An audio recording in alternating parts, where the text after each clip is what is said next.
9 y 4 minutos. Y ahora sí, continuamos y vamos rayos así con los reguladores. Cuéntanos. Bueno, pues efectivamente, si antes comentábamos que lo lógico no es confiar demasiado en lo que dentro de este marco institucional, que no es el más adecuado para la prudencia bancaria, puedan hacer los supervisores y los reguladores, pues hoy precisamente hemos tenido nuevas noticias sobre cuál va a ser el marco regulador a partir del año 2015. Aunque mucha gente está hablando con exceso de soltura de que durante las últimas décadas hemos vivido pues una vorágine desreguladora, nada más lejos de la realidad. Es decir, los bancos están muy regulados y en concreto estaban regulados y siguen regulados en la actualidad por el tratado llamado de Basilea II. Es un tratado que básicamente ¿en qué se sustancia? Pues se les decía, si usted, señor banco, invierte en esto, tiene que tener tantos fondos propios, es decir, tanto capital para absorber posibles pérdidas derivadas de esa inversión. Es decir, de alguna manera, lo que buscaba Basilea II era las inversiones que acometieran los bancos, obligarles a tener un colchón con el que poder absorber las pérdidas que se deriven de esas inversiones. ¿Qué sucede? Pues que eso no ha funcionado. ¿Y no ha funcionado por qué? Porque las pérdidas al final han sido mucho mayores de lo que cualquier regulador pudo prever en un comienzo.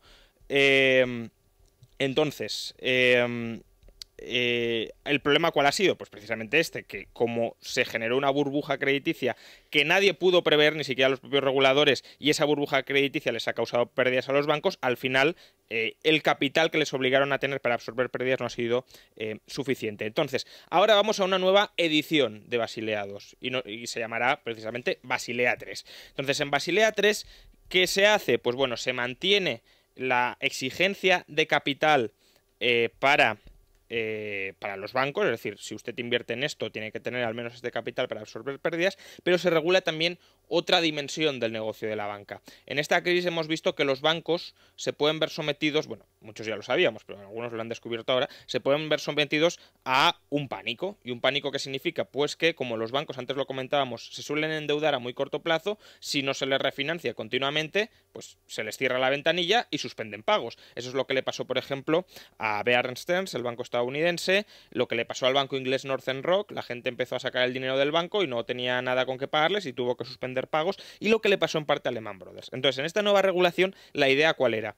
Pues obligarles a los bancos a tener determinados activos, determinados instrumentos que les permitan hacer frente a 30 días con el mercado cerrado. Es decir, si usted está tan endeudado a corto plazo, necesitará tener una serie de activos que le permitan hacer frente a fugas de depósitos o de financiación durante 30 días. El activo obviamente más seguro para esto, ¿cuál es? El dinero en efectivo. Si tú tienes dinero en caja, desde luego puedes pagar la deuda. Luego hay una serie de activos, de otros activos que no son dinero en efectivo, pero que se pueden convertir, o se cree que se pueden convertir rápidamente en efectivo. Entonces la cuestión es, ¿qué activos decimos que sirven para, en caso de que se cierre el mercado, los bancos sean capaces de atender las demandas de devolución de sus acreedores? Y hasta la fecha eran unos poquitos activos, básicamente deuda pública del país en cuestión, lo cual ya es tremendamente discutible porque lo que hace es forzar a los bancos a que concentren gran parte de sus reservas en deuda pública nacional. Imaginémonos los bancos griegos que hubiesen hecho ante una fuga de depósitos si están llenos de deuda pública griega, pues absolutamente nada. Pero bueno, hoy se ha tomado la decisión de que esto era demasiado restrictivo y de que por tanto hay que ampliar más el abanico. Con lo cual ya volvemos a las prácticas. ¿Para qué? Precisamente para volver a reinflar y para que los bancos tengan capacidad de prestar mucho más de lo que deberían poder prestar. Con lo cual los bancos podrán considerar, según la nueva regulación, como tesorería, equivalente a tesorería, a ciertas acciones de empresas, ciertos bonos de empresa e incluso ciertas hipotecas. Es decir, estamos diciendo, imaginémonos, si yo tengo una inversión a un señor a 40 años, difícilmente yo puedo considerar esa inversión como mi cuenta corriente. ¿Por qué? Porque ese señor me devolverá ese dinero en 40 años. Yo no puedo ir a comprar el pan, no puedo pagar mis deudas con ese préstamo. Bueno, pues los bancos sí podrán. Con lo cual volvemos a lo mismo de siempre. Y lo mismo de siempre es creer que las regulaciones van a servir para evitar lo que todos querríamos evitar, y esto solo se evita cambiando la organización del sistema, y es un sistema que está basado en bancos centrales que generan comportamientos imprudentes entre los bancos privados, y lo que hay que atajar precisamente es eso, no crear regulaciones que al final es que nos ha dicho mucho que el problema de esta crisis ha sido los nuevos instrumentos financieros súper complejos, los derivados, la deuda estructurada, etcétera. La banca española ha armado un desastre enorme con préstamos tan tradicionales como préstamo a promotores, préstamos a hipotecas. Por tanto, el problema no es que los bancos intenten saltar la regulación, que desde luego se lo intentan y lo consiguen siempre porque el regulador mira al pasado y el banquero mira al futuro para engañar al regulador. Pero es que aunque cumplen la regulación, hay maneras de forzar la regulación dentro del entramado institucional actual para llegar al desastre en el que nos han abocado en estos momentos. Por tanto, dejémonos de regulaciones y lo que hay que hacer más que regular, regular y regular, que al final no se llega a nada claro y a nada adecuado, es quitar privilegios, quitar prebendas, quitar todos los incentivos a los bancos a que se comporten de manera imprudente y colocar los incentivos para que el banquero o los banqueros sean los principales interesados en sobrevivir y en comportarse prudentemente. Es decir, que no tengan un banco central detrás que les esté refinanciando continuamente, ni un Estado detrás que les esté rescatando continuamente. El problema es que hay una burbuja también de organismos reguladores que en muchos casos pues, hemos visto que no han servido para mucho, que en muchos casos han entorpecido. Me estoy refiriendo no solo al sistema financiero, sino también a otros muchos ámbitos. En el sistema financiero, por ejemplo, estamos viendo que actúa la Comisión Nacional del Mercado de Valores, el Banco de España, pero también estamos viendo la Comisión del Mercado de Telecomunicaciones, la Comisión Nacional de la Energía, de la Competencia de la Energía, y estamos viendo que hay una burbuja de organismos reguladores, hay una excesiva regulación y eso al final a los ciudadanos no nos beneficia nada. Y si lo que quieren hacer es todavía poner un parche más con estas nuevas trabas a los bancos, yo creo que esto lo que va a conseguir es que los consumidores terminemos pagando con más comisiones y con menos flujo de crédito. Los consumidores y las pymes. Y con más ficción de que el sistema es seguro cuando no lo es. No lo es, porque lo hemos visto, no sé, en el caso de, ahora que estábamos hablando de los Ruiz Mateos, con el caso de los pagares estos de Rumasa, pero lo hemos visto también con el caso de las preferentes, o lo vimos con el caso de Afinsa y Forum, que al final no estaba regulado por la CNMV y todo el mundo pensaba que sí, que estaba regulado. Yo ahí tengo mis dudas, es decir, en el caso de Forum... Pero tenemos muchos organismos reguladores y al final pensamos que sí que estamos protegidos, pero no lo estamos tantos. Yo creo que es un error pensar que estás protegido bajo este tipo de organismos, pero es evidente que... Bueno, nos quieren hacer pensar que estamos protegidos. Es evidente que cuando se cometen este tipo de errores, uno de los problemas es que, en primer lugar, se observa que falla esa supuesta supervisión a la cual está sometida el mercado, hace aguas, y en segundo lugar, sacude de forma muy fácil y ahí casi inmediata a la socialización de las pérdidas. Sucedió en el caso de Forum Afinsa, a pesar de que los afectados reivindicaron por activa y por pasiva que el Estado era responsable, subsidiario, por el hecho de que se había gestado un gran fraude piramidal que en teoría debería haber sido atajado o alertado por las autoridades, no fue así. Y si bien el Estado no devolvió el dinero defraudado, el Instituto de Crédito Oficial concedió un crédito de 500 millones de euros a los afectados. Un crédito que ahora, hace 2 semanas, antes de que termine el año, ha sido renovado, de tal forma que no hay ninguna necesidad de que los afectados devuelvan el dinero. Se alarga sin edie la amortización de ese préstamo, además a un tipo de interés del 0%. Al final, ¿quiénes pagan? Pagan los contribuyentes.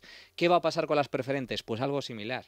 Es decir, se pone mucho la atención en el tema de que ha sido un gran fraude. Yo no considero que haya sido un gran fraude el tema de las preferentes. Yo creo que las preferentes llevan comercializándose desde hace muchísimos años. Nunca ha habido problemas con la devolución de preferentes. Cuando estalló la crisis financiera y se secó el mercado secundario de preferentes, sí saltaron los problemas. ¿Y qué es lo que pasó? Pues que mucha gente incauta cometió el error de fiarse de lo que le decía el personal de la oficina bancaria, los comerciales, y sin leerse un contrato que no era fraudulento, que era perfectamente legal, firmó el contrato por deuda perpetua. Pero es que yo creo sin saber lo que eso significaba. Claro. Hay que ir más incluso, es decir, aunque hubiese sido un fraude, que igual en algún caso puede haber habido un fraude. Contados.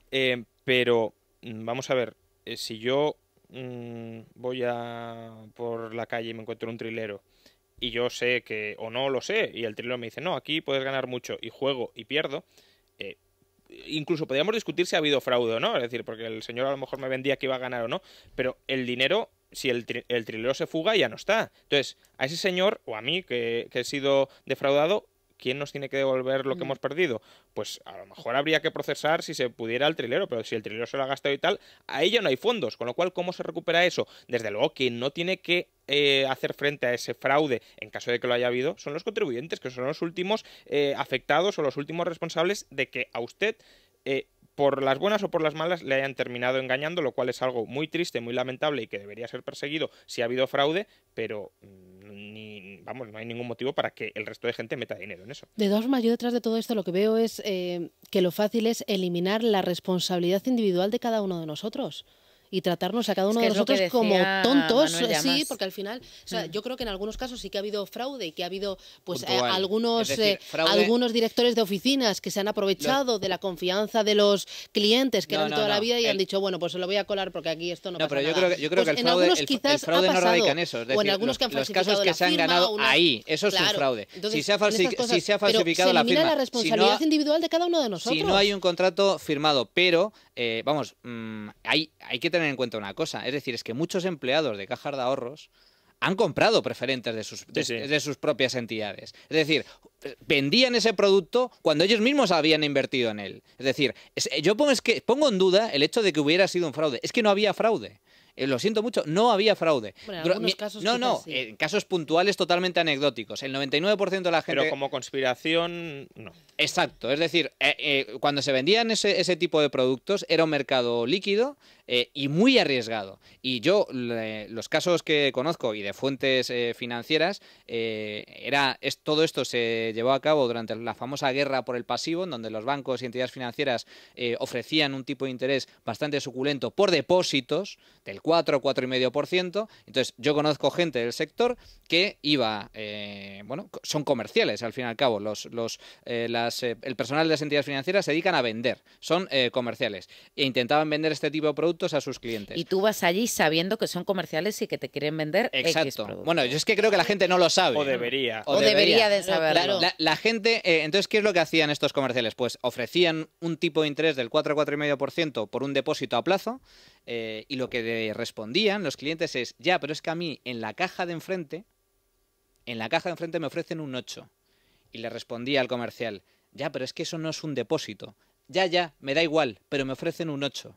Entonces, ¿dónde está la responsabilidad individual? Ese es el problema. ¿Y ahora qué se pretende hacer? Se pretende lo que pasa es que Bruselas lo ha, digamos, minorado hasta cierto punto, porque ha impuesto quitas, pero ya el gobierno sigue presionando. Está el patio, si te tienes una quita del 60%, está muy bien. ¿Cuánto se han depreciado? Pero es que el orden, pisos? Lo siento mucho, pero es en que España, el orden de prelación en un proceso de estas características de Bankia o de Telefónica o de Santander. Es totalmente injusto que se le apliquen quitas a un bono subordinado, a una persona que haya comprado deuda subordinada, cuando no ha perdido todavía el 100% el de las preferentes. Es que ahí existe un orden de prelación y los bonistas, la gente que ha comprado bonos subordinados de entidades financieras ahora en problemas, se quejan de que, oiga, es que usted me está aplicando una quita sin que haya perdido una persona que está por detrás de mí, haya perdido todo su dinero. Lo que se tenía que haber hecho en este proceso de reestructuración es la conversión de deuda en acciones. Se ha hecho, pero mínimamente. Se ha convertido parte de las deudas, parte de los acreedores se van a convertir en accionistas, pero asumiendo solo una parte de responsabilidad, no toda la responsabilidad. Y se carga el marrón sobre los hombros de todos los contribuyentes. Yo creo que aquí existe una enorme demagogia sobre este tema y sin embargo siempre... También, a mí me recuerda mucho también a la hora del tratamiento complejo que se puede caer también en la demagogia como en el asunto de los desahucios. También es, Hombre, porque también están mismo. Detrás los grupos políticos, los partidos políticos que lo que quieren es sacarle partido electoral. Y los grupos de presión de afectados que están obviamente todo el día como altavoces tratando ¿Quiénes se arriman? Pues el Partido Socialista ahora hace campaña con los desahuciados diciendo, pobrecitos, sí, pero más el Partido Socialista, ¿por qué? Y parece ser que ellos en los años anteriores no han hecho nada y no son culpables de nada. Carlos Rodríguez Brown tiene una frase que aquí yo creo que lo describe perfectamente, que es que la redistribución de la renta no es entre ricos y pobres, sino entre grupos organizados y grupos desorganizados. Entonces, obviamente, si un lobby, al final, se organiza para defender sus intereses, que podremos considerar más o menos legítimos, probablemente no sea lo mismo defender el lobby de, no lo sé, de lo que sea para conseguir un monopolio o un arancel, etcétera, que blinde la competencia, que esta gente, pobre ella, que ha perdido todo su dinero y lo que quiere es que se lo pague el resto. Nos puede dar más o menos pena, pero al final es lo mismo, es un lobby dirigido a saquear o a tomar el dinero de los contribuyentes, y eso es lo que hay que cortar de raíz. ¿Cuál es el problema? Que los contribuyentes no son un lobby organizado y por tanto no se pueden proteger frente a ello. Lo que no se tiene en cuenta en este tipo de procesos son los efectos perversos, secundarios que tiene este tipo de medidas. Por ejemplo, desde Izquierda Unida y desde el PSOE pues se habla directamente de la dación en pago. De la dación en pago con carácter retroactivo. Es decir, usted no puede pagar la hipoteca, no pasa nada. Eso es pura demagogia. Usted no la paga. Dicen auténticas barbaridades. No, pero bueno, bien, pero se ha planteado hasta tal punto es así que el Partido Popular, yo creo que en un error histórico se ha planteado modificar la legislación hipotecaria. La legislación hipotecaria en este país funciona muy bien. Las hipotecas es uno de los principales productos que tienen las entidades financieras para financiarse en el exterior. ¿Cuántas familias tienen una vivienda en propiedad gracias a que han podido ir al banco, han podido pedir un préstamo y lo han ido pagando poco a poco durante X años? Claro, es que el sistema ha funcionado en los últimos años. ¿Cuántas familias tienen piso en propiedad? Es que nuestro país ha funcionado. ¿Por qué? Pues porque los bancos se han fiado de a los que han concedido el crédito y al revés. Es que ha funcionado, el sistema ha funcionado. Lo que pasa es que como se nos insiste una y otra vez, y es una retórica que se ha utilizado durante 10, 20 años, bueno, al fin y al cabo está en la Constitución, que la vivienda es un derecho, pues claro, parece que es un derecho a tenerla sin pagarla. Entonces, claro, si yo pido una hipoteca, me compro el piso y luego no tengo que pagar la hipoteca porque y ahí los buenos pagadores, ¿qué pasa con...? Ahí estamos en luego dejas el agujero, desventaja. Luego dejas el agujero al banco, y ¿quién tiene que rescatar el banco? Los contribuyentes, que al final son los que le han pagado la vivienda al otro señor. Incita a los buenos pagadores a decir, bueno, pues voy a cansen, ver. efectivamente. Y después hay algo bastante curioso, es decir, este tipo de plataformas lo que suelen aducir, es que ha sido culpa del banco, que me ha concedido mucho dinero, pero vamos a ver. Sí, ¿Cómo fue tan irresponsable el banco para prestarte a ti? El culpable es el banco, que me ha prestado dinero.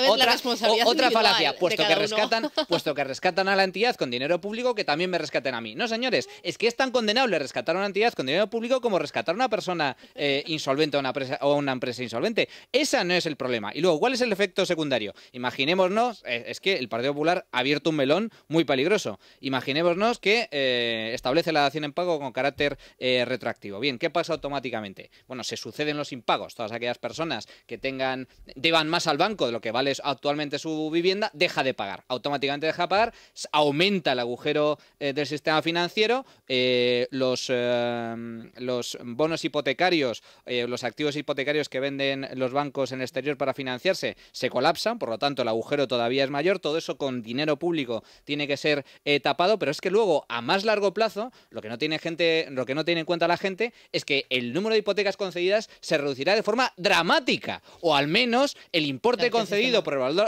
el valor de la vivienda será muy inferior a lo que se venía estableciendo hasta ahora. Entonces, ¿en qué escenario nos situaremos? Pues nos situaremos en un escenario similar al que sucedió en Estados Unidos, en donde una parte de la población con rentas bajas, sin patrimonio, sin avales, etcétera, no podía acceder a la vivienda. Entonces, un gobierno se le ocurre la brillante idea de decir, no, toda persona tiene derecho a una vivienda.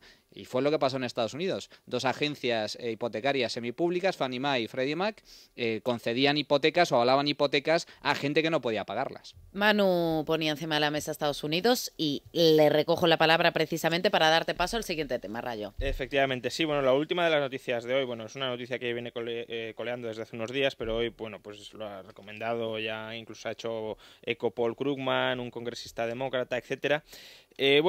Aunque hemos superado el fin del mundo, que parecía ser el fiscal cliff, el abismo fiscal, la verdad es que solo lo hemos aplazado un poquito, porque en unas semanas, en febrero o a mucho tardar en marzo, Estados Unidos, bueno, de hecho ya lo ha superado, pero bueno, con un crédito, un remanente extraordinario de caja que tenía y tal, parece que lo está retrasando un poco, pero vamos, en unas semanas habrá que renegociar el techo de deuda. El techo de deuda, si nos acordamos, fue el objeto de también el otro fin del mundo que se nos anunció en julio de 2011, cuando decían, si los republicanos no aceptan aumentar el techo de deuda, Estados Unidos entra en suspensión de pagos. Pues bueno, ahora hay que volver a renegociar el techo de deuda. Y por tanto, si no se aumenta el techo de deuda, efectivamente Estados Unidos entrará en suspensión de pagos. Entonces, ¿qué sucede? Los republicanos dicen, estamos dispuestos a aumentar el techo de deuda si usted, señor presidente, se compromete a recortar el gasto público de una manera intensa, porque ya lo hemos recordado muchas veces desde aquí, Obama ya lleva acumulado más déficit que todos sus antecesores juntos desde George Washington, y por tanto va siendo hora de que empecemos a demostrar que este país pues puede recortar su déficit y puede equilibrar sus cuentas. Entonces, como al final la sartén por el mango la tienen los republicanos, los demócratas están buscando una estratagema que, si la audiencia no la ha escuchado, pues parecerá que estemos en el Día de los Inocentes, pero no es así, y es que el Tesoro tiene, es decir, el Ministerio de Economía, digamos, el gobierno, Obama, vamos, tiene competencia para acuñar monedas de platino. No tiene competencia para acuñar ningún otro tipo de moneda, no tiene competencias para imprimir billetes. ¿Por qué? Porque si obviamente, imaginemos que Rajoy o Obama tienen competencia para imprimir billetes, pues tendríamos la inflación por las nubes. Entonces, lo único que tiene competencias es, por una provisión medio perdida por ahí, competencia para acuñar monedas de platino. Entonces, ¿qué están proponiendo ya diversos grupos? E incluso un congresista demócrata ha dicho que es una idea descabellada, pero hay que hacerlo. Acuñar una moneda de platino de $1 billón.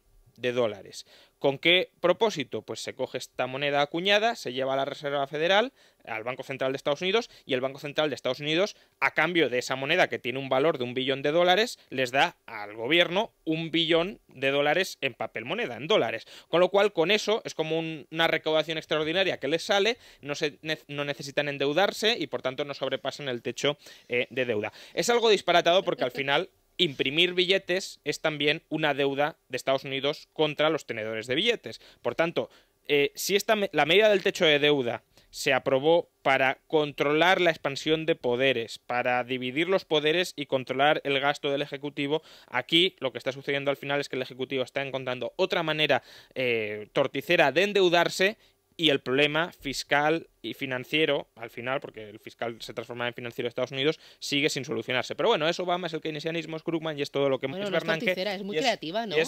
Sí, bueno, creativa. Toda hasta para una película, o por lo menos un capítulo de Los Simpson. Creativos... Creatividad lo hay en todo, incluso en la criminalidad hay creatividad, y que sea creativo no es ni positivo. No, pero para conseguir dinero. Negativo. Vamos con las portadas, Rayo, que creo que ya tenemos por ahí los titulares de la prensa digital. Sí, económica. efectivamente, bueno, pues como comentábamos, esta relajación de la normativa internacional de regulación de los bancos es una normativa que se ha relajado. ¿Para qué? Que no lo hemos comentado. Pues para que los bancos puedan expandir muchísimo el crédito y al final financien de manera más barata a los gobiernos y a aquellos sectores empresariales que les interesen, pues ha supuesto un respiro para la banca. Otra cosa es que de aquí 20 años, 30 o 40 nos encontremos con un problema como el de ahora. Pero bueno, de momento hay respiro. Entonces, expansión. Los bancos suben en bolsa por la mayor relajación de las normas en Basilea. Luego también, pues, el Economista recoge una noticia que esperemos no se confirme, porque aunque todo parece apuntar a que sí, conociendo a los sindicatos, Comisiones Obreras y UGT prevén otra huelga general si el paro bate los 6 millones. Recordemos que la huelga general es una huelga... Lo que le gusta, ¿eh? Lo que les gusta una huelga, lo que les gusta. No, pero es que ya incluso el espíritu de la huelga es un conflicto laboral por algo en concreto dentro de una empresa. Sí. Es decir, yo me voy a la huelga porque quiero mejorar esta condición de trabajo. La última huelga ya fue una huelga política de todas, porque fue, no me gusta el recorte que tú estás haciendo del gasto, por tanto monto una huelga. Que eso no es ni conflicto laboral ni es nada. Y esto de, no, si el paro supera los 6 millones, una huelga. Tampoco es un conflicto por una relación laboral concreta. De hecho, gran parte de la responsabilidad de que haya 6 millones de parados es de estos señores que están montando la huelga. Bueno, pero sabemos bien de qué se trata y por qué y cuál es el motivo en concreto de estas huelgas, pero hacen daño al país, hacen daño a la economía. Eso es lo triste y lo grave. y al final reivindican una posición de privilegios de los sindicatos que no deberían tener. Claro, aquí el motivo real de estas huelgas, si finalmente se atreven a convocarla, va a ser que ellos van a ser los principales perjudicados de la situación actual y que están dejando de recibir parte de las subvenciones que les correspondía hace unos cuantos años. Lo que sí que se van a aprovechar los dos sindicatos va a ser del enfado que tenemos todos los españoles, porque todos los españoles y además todos los colectivos, los médicos, los trabajadores del metro, los abogados, los jueces, los estudiantes, los profesores, absolutamente todos los colectivos están muy enfadados y entonces sí que se quieren aprovechar de ese enfado que tenemos todos los españoles porque a día de hoy somos mucho más pobres, nos han subido los impuestos y vemos que el escenario es realmente tenebroso, pero yo creo que están totalmente desacreditados, que una huelga general no tiene absolutamente ningún sentido y lo que sí, si después de la huelga convocan una macro manifestación, como ha ocurrido en las anteriores, la manifestación sí que la gente saldrá a la calle, pero en la anterior huelga, ¿cuánta gente dejó de trabajar? Sí, muy poquita gente. La imagen de los sindicatos está totalmente deteriorada y yo en ese sentido creo que, pues que convoquen las... es un error, evidentemente, y es muy perjudicial, pero me refiero que el apoyo que está demostrando con este tipo de actos es mínimo, es decir, la población no está secundando las huelgas generales de comisiones obreras y UGT, que como bien señala Juan Ramón, son los grandes culpables del paro que existe en España. Y la actitud que debería adoptar el gobierno es realmente coger la sartén, coger el mango de la sartén y directamente aprovechar esta tesitura para reducir no un 50 o un 60%, sino eliminar por completo todas las subvenciones públicas y los privilegios y reformar y profundizar en la reforma laboral para eliminar de una vez por todas los convenios colectivos que por desgracia siguen presentes en este país. Y luego una última noticia de libre mercado. Sánchez Camacho pide a Rajoy que negocie la financiación catalana. Yo que veo que sí que hay que renegociar el sistema de financiación autonómico.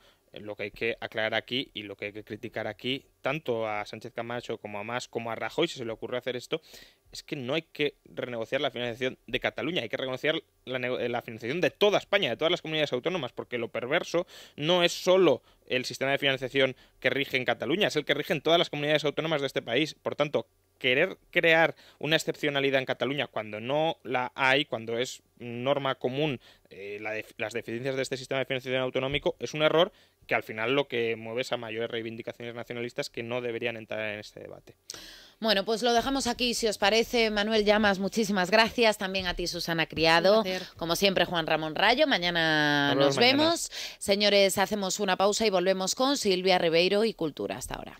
Es la noche de César. En Securitas Direct.